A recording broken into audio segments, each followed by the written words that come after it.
The great conflict of the ages is about to intensify. But remember the words of Jesus. In me ye might have peace. In the world you shall have tribulation. But be of good cheer. I have overcome the world.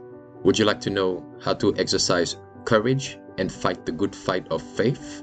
Listen to this devotional. Conflict and Courage, a daily devotional by Ellen G.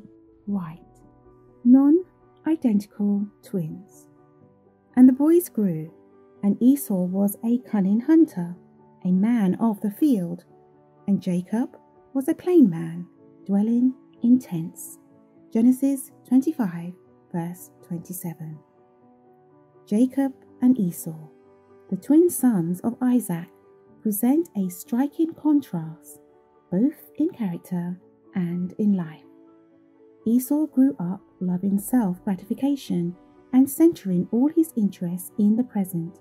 Impatient of restraint, he delighted in the wild freedom of the chase and early chose the life of a hunter. Yet he was the father's favorite.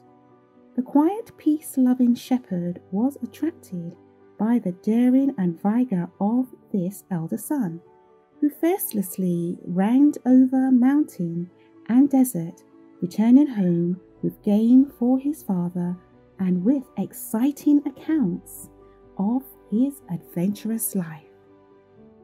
Jacob, thoughtful, diligent, and caretaking, ever thinking more of the future than the present, was content to dwell at home, occupied in the care of the flocks and the tillage of the soil.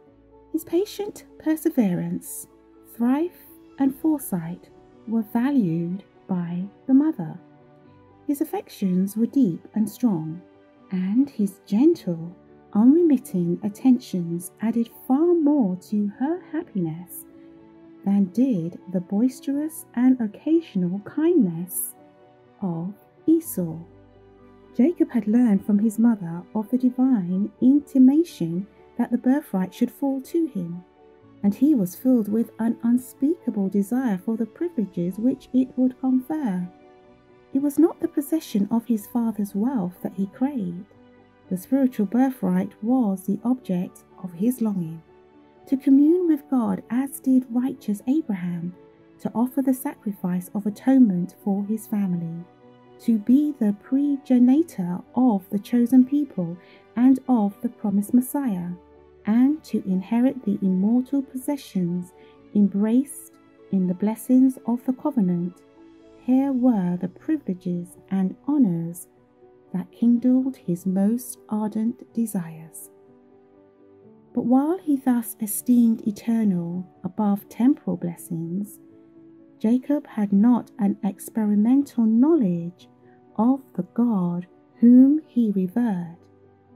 His heart had not been renewed by divine grace. He believed that the promise concerning himself could not be fulfilled so long as Esau retained the rights of the firstborn, and he constantly studied to devise some way whereby he might secure the blessing which his brother held so lightly, but which was so precious to himself.